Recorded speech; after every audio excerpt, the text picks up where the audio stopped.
Hello friends, good morning. നമ്മുടെ Kerala TV സീരിയലിലേക്ക് എല്ലാവർക്കും സ്വാഗതം. അങ്ങനെ അച്ചുവിൻ്റെ കൊലുസ് ഒരു പണയം വെക്കാൻ കൊടുത്തിട്ട് അച്ചു അങ്ങ് പോയി. ഈ സമയത്ത് ഹരിക്കാണെങ്കിൽ ആകെ വിഷമം, സങ്കടപ്പെട്ട് ഹരി അവിടെ ഇരിക്കും കേട്ടോ. ഇത് കഴിഞ്ഞതിന് ശേഷം പിന്നെ പണയം കൊണ്ട് വെച്ചിട്ട് ഫിനാൻസിൽ നിന്ന് നമ്മുടെ പല്ലവി ഇറങ്ങി വരും. അപ്പോൾ സേതു അവിടെ വെയിറ്റ് ചെയ്ത് നിൽപ്പുണ്ട്.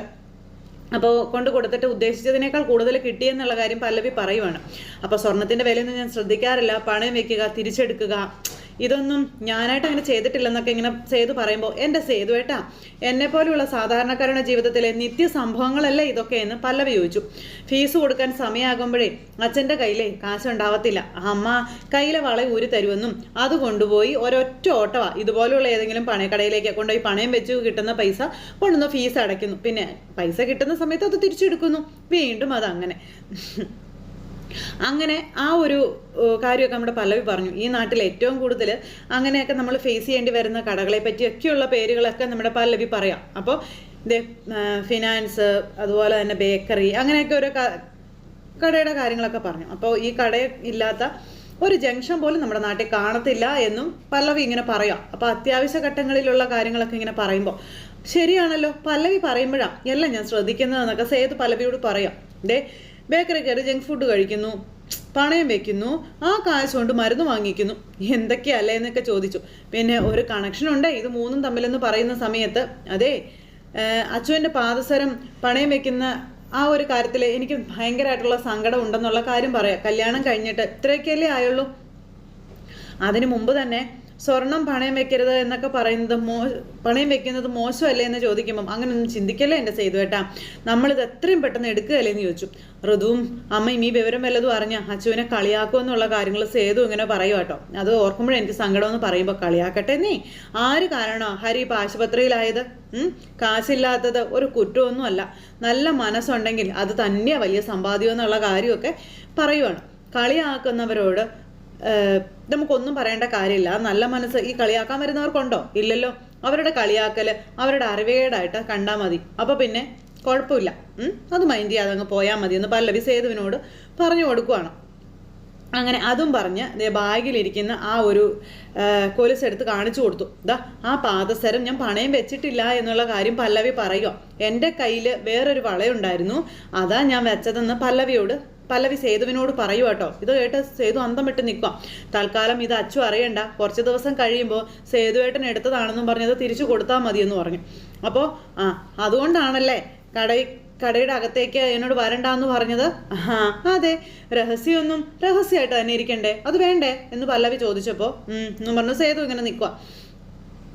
അപ്പോൾ സേതുവിൻ്റെ കയ്യിലേക്ക് ആ കൊലുസ് വെച്ച് കൊടുത്തു പല്ലവി. എന്നിട്ട് ഇത് കയ്യിൽ പിടിച്ചോളാൻ പറഞ്ഞു. പിന്നെ നമുക്കിനി പോയാലോ എന്ന് ചോദിച്ചു. അപ്പോൾ പോവാം എന്നും പറഞ്ഞു സേതുവും പല്ലവിയും കൂടെ അവിടെ നിന്ന് പോവുക. പല്ലവിയുടെ മതിപ്പ് എത്രയാണെന്ന് പറഞ്ഞറിയിക്കാൻ പറ്റാത്തൊരവസ്ഥയിൽ നിൽക്കുകയാണ് നമ്മുടെ സേതു. എന്നിട്ട് അവർ രണ്ടുപേരും കൂടെ വളരെ സന്തോഷത്തോടെ അവിടെ നിന്ന് നേരെ പൊന്നമടത്തിലേക്ക് പോയി. അപ്പോൾ കൂടെ ചെന്ന് ഇവരെയും ഡിസ്ചാർജ് ചെയ്ത് കൊണ്ടുവന്നു. അങ്ങനെ ഹരിയും അച്ചുവും കൂടെ വരുന്നത് കണ്ടു കഴിഞ്ഞപ്പോഴേക്കും അമ്മേ ചേച്ചി എന്നും പറഞ്ഞുകൊണ്ട് സ്വാതി ഓടുക. അമ്മേ ഇങ്ങ് വാ, ചേച്ചി ഇങ്ങ് വാ, പെട്ടെന്ന് വാ എന്നും പറഞ്ഞ് വിളിച്ചുകൊണ്ട് വരുന്നു. അപ്പോൾ എന്താണെന്ന് ചോദിച്ചാൽ അമ്മയും ചേച്ചിയും വന്നു. അപ്പോൾ വന്നിട്ടുണ്ട് അമ്മയുടെ മോളും ഗ്രിൽഡായ മരുമോനും എന്നും പറഞ്ഞ് സ്വാതി കളിയാക്കുമ്പം, സ്വാതി ഇങ്ങനെയൊന്നും പറയരുതെന്ന് പറഞ്ഞു. ഇപ്പോൾ വരും, കണ്ടോളാൻ പറഞ്ഞു. അപ്പോഴേക്കും അവർ 4 പേരും കൂടെ കയറി വരുക. അവർ 4 പേരും കൂടെ വരുന്നത് കണ്ടപ്പോഴത്തേക്കും നമ്മുടെ പൂർണിമ ഇങ്ങനെ വല്ലാത്തൊരു ഇതിൽ ഇങ്ങനെ നിൽക്കുക കേട്ടോ. അവളുമാർ 2 പേരും കൂടെ പുച്ഛവും പരിഹാസവും ചിരിയുമായിട്ട് ഇങ്ങനെ നിൽക്കുവാണേ.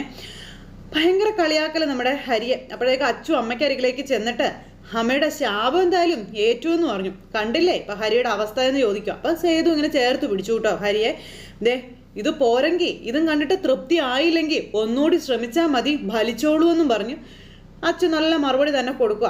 അപ്പോൾ ഞാൻ ഒരിക്കലും ഇങ്ങനൊന്നും സംഭവിക്കണമെന്ന് കരുതി പറഞ്ഞതല്ല എന്ന് അച്ചുവിനോട് പൂർണിമ പറയുവാണ്. അപ്പോൾ പറഞ്ഞാൽ തന്നെ ഇപ്പം എന്താ അതിൽ തെറ്റു പറയാനുള്ളത്? നീ ചെയ്തതെന്താ ശരിയായോ എന്ന് ഋതു ചോദിക്കുമ്പോൾ, ചെന്നില്ലേ അച്ചു അവളുടെ നേരെ, എന്താടി ഞാൻ ചെയ്ത തെറ്റ്?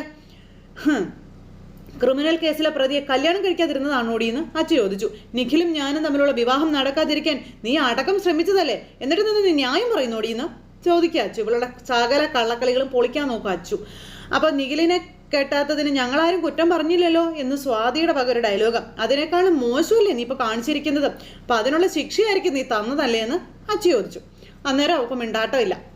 ആ സമയം ഞങ്ങൾ ആരും ഒന്നും ചെയ്തിട്ടില്ല മോളെ എന്ന് പൂർണിമ പറയുമ്പോൾ, പിന്നെ എങ്ങനെയാ അമ്മേ ഓട്ടോറിക്ഷ കത്തിയതെന്ന് അച്ചു ചോദിച്ചു. പൂർണിമയ്ക്ക് മറുപടിയില്ല.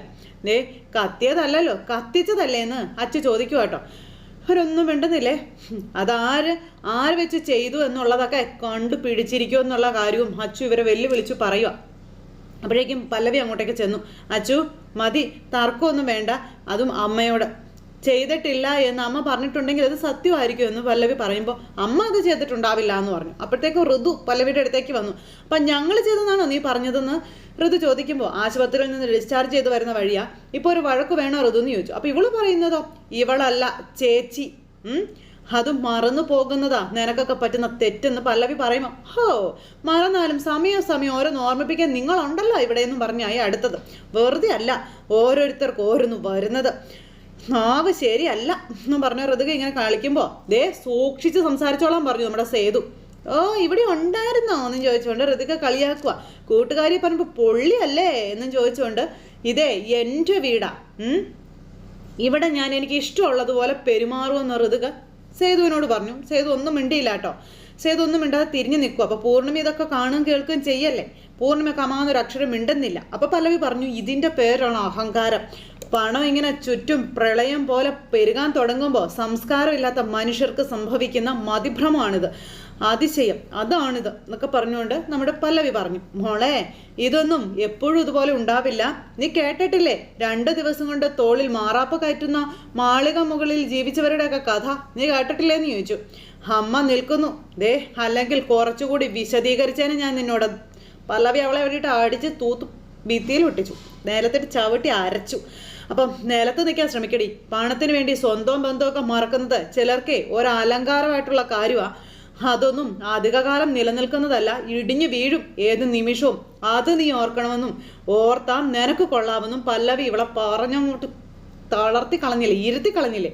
അതും പറഞ്ഞ് നമ്മുടെ പല്ലവി അവിടെ നിന്ന് അങ്ങോട്ടേക്ക് പോയി. ഹരി വന്നേ, ഇതൊന്നും കേട്ട് നീ വിഷമിക്കേണ്ട കാര്യമില്ല.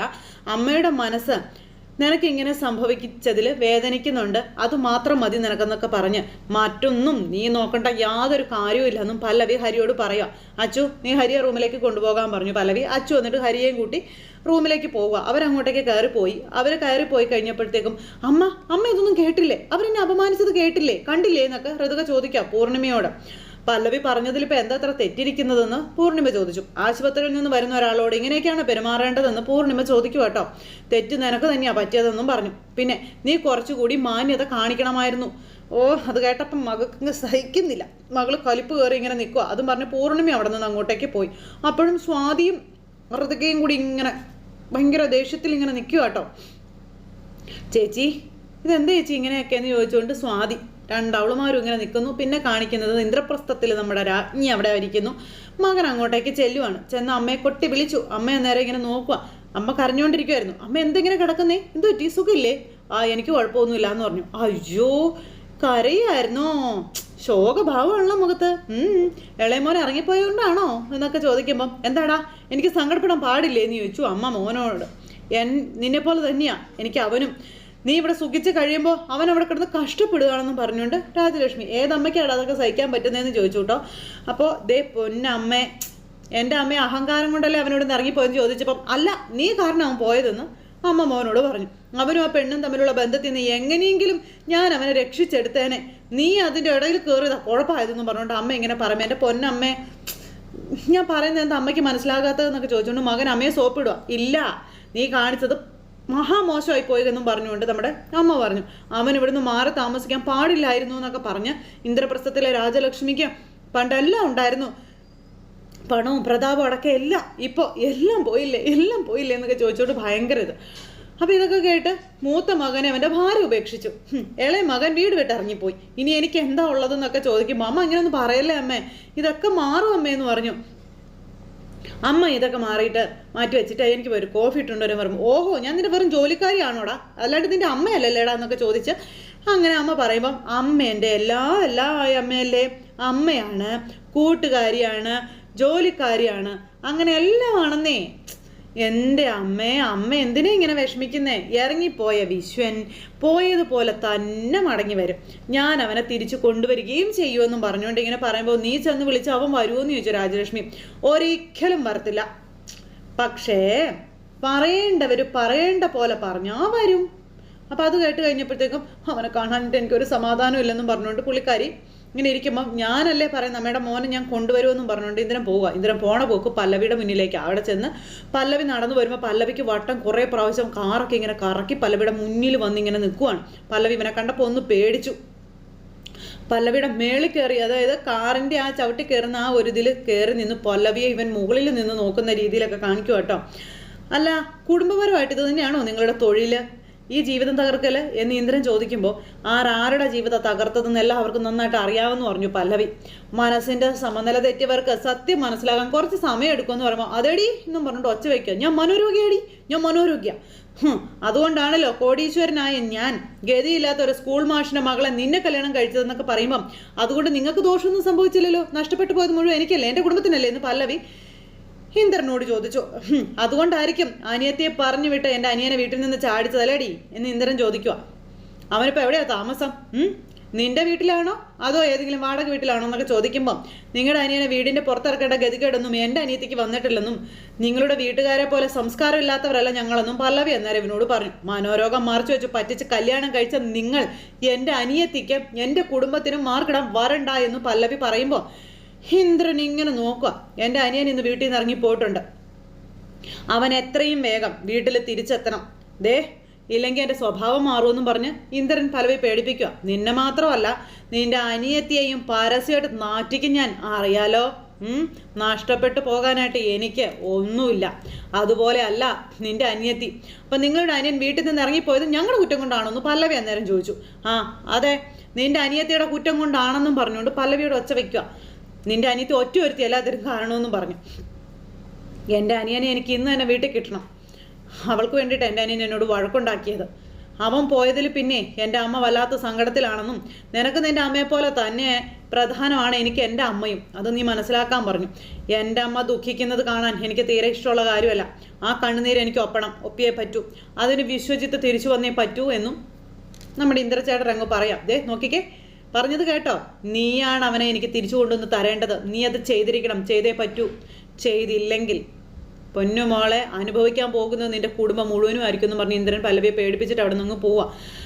അങ്ങനെ അതും കഴിഞ്ഞ് പിന്നെ കാണിക്കുന്നത് നമ്മുടെ പാറുവിനെയാണ് കാണിക്കുന്നത്. പാറുവിൻ്റെ ഫോണിലേക്ക് വിശ്വം വിളിക്കുക. അപ്പോൾ വിശ്വം വിളിച്ചിട്ട് വീട്ടിൽ നിന്ന് ഇറങ്ങി പോകുന്ന കാര്യങ്ങളൊക്കെ പറയുവാണ്. അപ്പോൾ അതൊന്നും വേണ്ട, അതിൻ്റെ ഒന്നും ആവശ്യമില്ലായിരുന്നു എന്നൊക്കെ പറഞ്ഞു പാറു ഇങ്ങനെ പറയുന്നുണ്ടെങ്കിലും വിശ്വനാണെങ്കിൽ തൻ്റെ ഭാഗത്തെ കാര്യങ്ങളെല്ലാം പറയാം. അപ്പോൾ ഞാൻ ഇന്നടുത്താണ് താമസിക്കുന്നത്, ആ ലൊക്കേഷൻ ഞാൻ അയച്ചു തരാം, പാറു വന്നാൽ മതി എന്നൊക്കെ പറഞ്ഞു. അപ്പോൾ ശരിയെന്ന് പറഞ്ഞു ഫോണും കട്ട് ചെയ്തു. തൊട്ടടുത്ത നിമിഷം തന്നെ നമ്മുടെ പാറു വീട്ടിൽ നിന്ന് ഇറങ്ങുക. അപ്പോൾ പാറു വീട്ടിൽ നിന്ന് ഇറങ്ങിയപ്പോഴത്തേക്കും അമ്മയും അച്ഛനും ഫ്രണ്ടിൽ തന്നെയുണ്ട്. നുണയും പറഞ്ഞാണ് പാറു പോകുന്നത്. അപ്പം ഞാൻ പോയിട്ട് വരാമെന്ന് പറയുമ്പോൾ എനിക്കതൊന്നും അറിയേണ്ട കാര്യമില്ലെന്നും പറഞ്ഞുകൊണ്ട് ശോഭാമ ഇങ്ങനെ പറഞ്ഞു. പിന്നെ നുണയാ പറയുന്നതല്ലോ. അപ്പം അച്ഛാ ഈ അമ്മ ഇങ്ങനെ ചെയ്താൽ ഞാൻ എന്താ ചെയ്യേണ്ടതെന്ന് പാറു അച്ഛനോട് ചോദിച്ചു. ഏത് നേരവും അമ്മ എന്നെ സംശയത്തിൻ്റെ നിലയിലൂടെയാണ് കാണുന്നു എന്നൊക്കെ പറഞ്ഞു. അപ്പം നീ ചെയ്യുന്നതൊന്നും തെറ്റല്ലേ, ശരിയാണോ എന്ന് അമ്മ ചോദിക്കുമ്പം എൻ്റെ പൊന്നമ്മ എനിക്കുണ്ട് അഭിമാനം എന്ന് പറയുന്ന സാധനം എന്ന് മകൾ പറയുമ്പം വേണ്ട വഴക്കുണ്ടാക്കണ്ട, നീ പോകാൻ നോക്കാൻ പറഞ്ഞ അച്ഛൻ മോളെ പറഞ്ഞു വിട്ടു. അപ്പോൾ പാറു അങ്ങോട്ട് പോയപ്പോൾ അവളിത് എങ്ങോട്ടായി പോകുന്നതെന്ന് ചോദിച്ചപ്പോൾ അവൾ എവിടെയെങ്കിലും പോട്ടെ എന്ന് പറഞ്ഞുകൊണ്ട് അച്ഛൻ ഇങ്ങനെ പറയാം, അവളെ ഇങ്ങനെ സംശയിക്കരുതെന്ന്. എൻ്റെ മനസ്സിനൊരു സമാധാനം ഇല്ല മാഷയെന്നും പറഞ്ഞുകൊണ്ട് ശോഭാമ ഇങ്ങനെ ഇരുന്ന് കരച്ചിലും പിഴിച്ചിലുമായിട്ട് അങ്ങനെ ഇരിക്കാം. അങ്ങനെ അതെല്ലാം കഴിഞ്ഞ് പിന്നെ കാണിക്കുന്നത് നമ്മുടെ പല്ലവി വിശ്വൻ താമസിക്കുന്ന റൂമിലേക്ക് ചെന്നു. അവിടെ ചെന്ന് കോളിംഗ് ബെൽ അടിച്ചു. വിശ്വം വന്ന് വാതിലും തുറന്നു. അപ്പം വിശ്വം വാതിൽ തുറന്ന സമയം ഒട്ടും പ്രതീക്ഷിച്ചില്ല എന്നെ ഇവിടെയല്ലേ, നേരിട്ട് കണ്ട് സംസാരിക്കണമെന്ന് തോന്നി, അതുകൊണ്ടാണ് വന്നതെന്ന് പല്ലവി വിശ്വനോട് പറയുക. അപ്പോൾ ചേച്ചി വാ എന്നും പറഞ്ഞ് അകത്തേക്ക് വിളിച്ചു. അപ്പോൾ വലിയ വീട്ടിലെ കുട്ടി താമസിക്കുന്നതോ ലോഡ്ജിൽ. അപ്പോൾ ഇതൊക്കെ കേട്ട് വിശ്വനിങ്ങനെ വല്ലാതെ വിഷമിച്ചിങ്ങനെ നിൽക്കുക. അങ്ങനെ ആ റൂമും കാര്യങ്ങളും കസേരയും ഒക്കെ കണ്ട് ഭയങ്കര സങ്കടം. ചെയ്യുന്നത് ശരിയാണെന്ന് വിശ്വന് തോന്നുന്നുണ്ടോ എന്ന് നമ്മുടെ പല്ലവി വിശ്വനോട് ചോദിക്കാം. അങ്ങനെ വിശ്വനോട് ഓരോ കാര്യങ്ങളും എടുത്തെടുത്ത് ചോദിച്ച് ഇങ്ങനെ നമ്മുടെ പല്ലവി സംസാരിച്ചുകൊണ്ടിരിക്കുന്ന ഈ സമയത്ത് കൃത്യമായിട്ട് നമ്മുടെ പാറു അങ്ങോട്ടേക്ക് വരുന്നു. അങ്ങനെ ഒരു സിറ്റുവേഷനിൽ ഇന്നത്തെ കഥ അവസാനിച്ചു. ഇനി അങ്ങോട്ട് കാണാൻ പോകുന്നത് നല്ല രസകരമായിട്ടുള്ള പ്രണയവും പ്രതികാരം വീട്ടുന്ന കഥയും ഒക്കെ ആയിട്ടാണ് അടുത്ത ആഴ്ചത്തെ നമ്മുടെ കഥ വരാനിരിക്കുന്നത്. അപ്പോൾ ആരും തന്നെ മിസ് ചെയ്ത് കളയരുത്, എല്ലാവരും കാണണം കേട്ടോ. എല്ലാവർക്കും നല്ലൊരു ദിവസം ആശംസിക്കുകയാണ്. അടുത്ത സൂപ്പർ ഹിറ്റ് കഥയുമായി കാണുന്നത് വരെ എല്ലാവർക്കും നന്ദി. സ്വീകരിച്ച് take care, bye bye, Tata.